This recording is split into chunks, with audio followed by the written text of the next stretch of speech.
제가 먼저 읽겠습니다.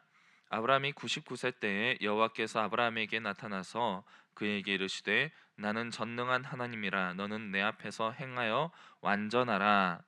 내가 내 언약을 나와 너 사이에 두어 너를 크게 번성하게 하리라 하시니 아브라함이 엎드렸더니 하나님이 또 그에게 말씀하여 이르시되 보라 내 언약이 너와 함께 있으니 너는 여러 민족의 아버지가 될지라. 함께 보겠습니다. 이제후로는 내 이름을 아브람이라 하지 아니하고 아브라함이라 하리니 이는 내가 너를 여러 민족의 아버지가 되게 함이니라. 아멘. 먼저 앞장에서 16장에서 아브라함이 하나님의 약속을 끝까지 기다리지 못하고 이스마엘이란 아이를 하갈이라는 여종을 통해서 낳게 되죠. 그렇게 한번 인생의 큰 실패를 경험한 이후에 하나님께서 99세 때 다시 아브라함에게 나타나셔서 내가 너에게 전능한 하나님이다라는 하나님에 대해서 먼저 선포의 말씀을 하십니다. 그리고 내가 너의 처한 지금 상황에 상관없이 너로 인하여서 큰 민족을 이루어 주겠다라는 약속의 말씀을 다시 한번 아브라함에게 주시는 모습을 우리가 보게 됩니다. 그리고 내가 이 약속을 너를 통해서 확실하게 이룰 것이다라는 증거로 아브라함의 이름을 아브라함이라고 바꾸어 주시는 은혜를 베풀어 주시는 모습을 보게 됩니다. 내용 관찰입니다. 하나님께서는 99세의 아브라함에게 나타나 어떤 말씀을 하십니까? 1절 말씀을 보면 아브라함이 99세 때에 여호와께서 아브라함에게 나타나서 그에게 이르시되 나는 전능한 하나님이라 너는 내 앞에서 행하여 완전하라 라는 말씀을 하십니다. 그러면서 다시 한번 자녀와 후손에 대한 약속의 말씀을 주시며 이름에 대한 축복을 주시는 모습을 보게 됩니다. 하나님께서는 아브라함의 이름을 무엇이라고 바꿔 주십니까? 5절 말씀을 보면 이제후로는 내 이름을 아브람이라 하지 아니하고 아브라함이라 하리니 이는 내가 너를 여러 민족의 아버지가 되게 함이니라 라면서 아브람이라는 뜻을 아브라함이라고 바꾸어 주는 것입니다.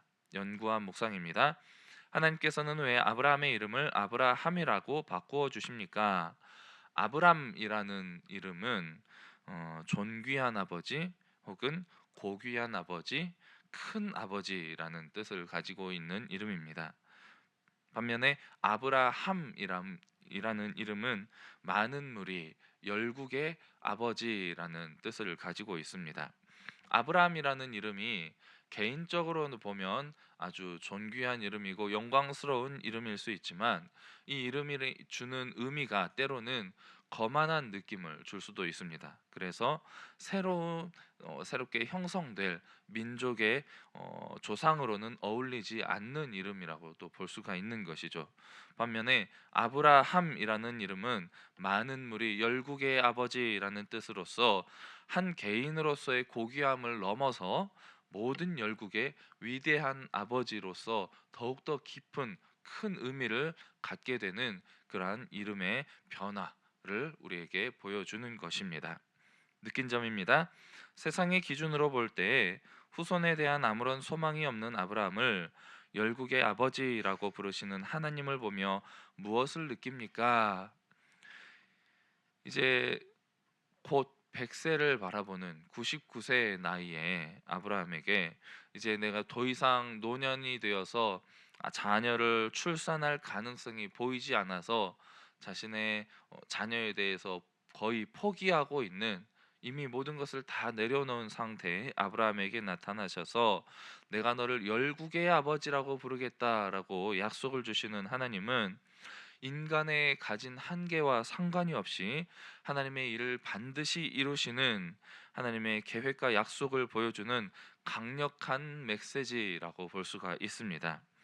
고귀한 아버지라는 뜻의 아브라함에서 열국의 아버지라는 뜻의 아브라함으로 이름을 바꾸어 주시는 것은 단순한 이름만을 바꾸는 계명이 아니고 아브라함을 통해서 이루실 큰 민족과 믿음의 유산에 대한 약속이고 이 약속을 내가 반드시 확실하게 이루겠다라는 하나님의 다짐의 그러한 선포라는 것입니다. 하나님은 인간의 하나님의 우리에게 주신 약속은 우리가 가진 조건이나 상황에 의해서 좌우되는 것이 아니고 반드시 이루실 하나님의 절대적인 약속이라는 것입니다. 우리가 하나님을 믿고 순종함으로 인하여서 하나님의 그 약속이 반드시 이루어지게 되듯이 오늘 본문에 나타나는 아브라함이 그러한 모습을 우리에게 보여주는 것입니다. 하나님의 약속을 믿고 순종함을 통하여서 수많은 열국의 아버지로 또 믿음의 조상으로 우뚝 서게 되었던 것을 우리는 성경의 역사를 통해서 확신하고 배울 수가 있는 것입니다. 그리고 이 약속을 반드시 이루어 주신 하나님의 모습들을 우리가 성경의 내용들을 통해서 깨닫게 되고 하나님의 신실하심을 더욱더 깊이 의지할 수가 있게 되는 것입니다. 적용입니다. 전능하신 하나님을 잊고 세상의 기준과 시선 때문에 힘들어했던 적은 언제입니까? 많은 성도들이 신앙생활을 하는 이유가 무엇입니까? 이 세상에서 복받고 세상에서 건강하고 세상에서 성공하고 잘 되기 위해서 예수님을 믿는 경우가 많습니다. 천국을 소망하기보다는 이 세상의 소망을 두고 이 세상의 미련을 두고 신앙생활을 하다 보니 당장 눈앞에 닥쳐오는 여러 가지 어려움으로 인해서 우리가 흔들리게 된다는 것이죠. 그리고 다른 사람의 시선들을 의식하면서 참 괴로워하게 되는 모습들이 많이 나타나게 됩니다. 때로는 가정의 불화로 인해서 개인의 건강이 악화될 때에, 내 사업이 실패할 때에, 여러 부분들에 대해서 내 상황대로 인생이 풀리지 않을 때에 우리는 하나님을 원망하며, 하나님, 내가 이렇게 어렵게 살면, 이렇게 힘든 모습을 보이면 세상 사람들이 나를 뭐라고 생각하겠습니까?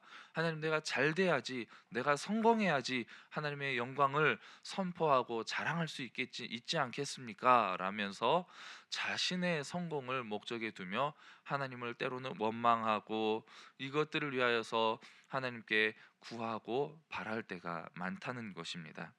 그러면서 인생이 내 뜻대로 풀리지 않을 때 우리는 하나님의 전능하심을 잊어버리고 하나님의 이 은혜를 잊어버릴 때가 참 많습니다.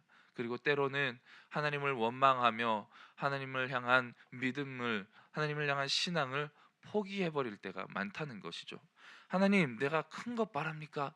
이것조차도 왜 들어주지 않으십니까? 라고 말을 하면서 하나님을 향한 신앙을 포기해버릴 때가 많다는 것입니다. 성경 속의 인물들도 마찬가지입니다. 오늘 본문에 나타났던 아브라함도 마찬가지였습니다. 내가 너로 큰 민족을 이루겠다.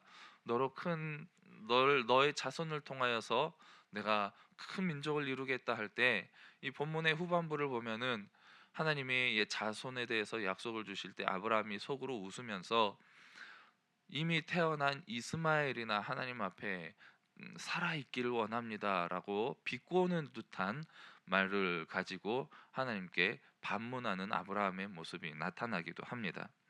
이러한 믿음의 연약함은 우리의 믿음이 없어서가 아니고 인간의 연약한 본성의 당연한 모습이라는 것을 우리에게 보여줍니다. 내 생각대로, 내 가치대로, 내 기준으로 신앙을 붙들고 살아가려고 하다 보면은 우리는 늘 넘어지고 실패하며 연약한 모습으로 살아갈 수밖에 없는 것이 우리의 한계를 분명하게 보여주는 모습이라는 것이죠.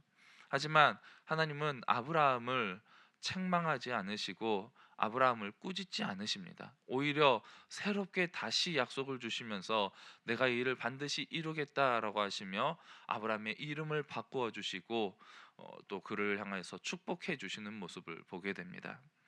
하나님의 이러한 사랑과 능력을 다시 깨닫고 회개하며 다시 일어서서 믿음으로 서게 되는 중요한 계기로 작용하게 되는 것이 또 때로는 우리에게 닥쳐오는 고난과 어려움의 상황이라는 것을 늘 기억하면서 우리는 더욱더 굳건하게 하나님의 약속의 말씀을 붙들며 하나님의 신실하심을 기억하며 살아가야 할 것을 다짐하게 되는 것입니다. 결단입니다. 세상의 평가가 아니라 전능하신 하나님의 약속을 믿고 담대히 살아가기 위해서 무엇을 실천하겠습니까? 우리는 믿음의 요소로 하나님께 담대하게 나아가기 위해서 나의 믿음을 방해하는 요소들을 한번 잘 점검해 보았으면 좋겠습니다.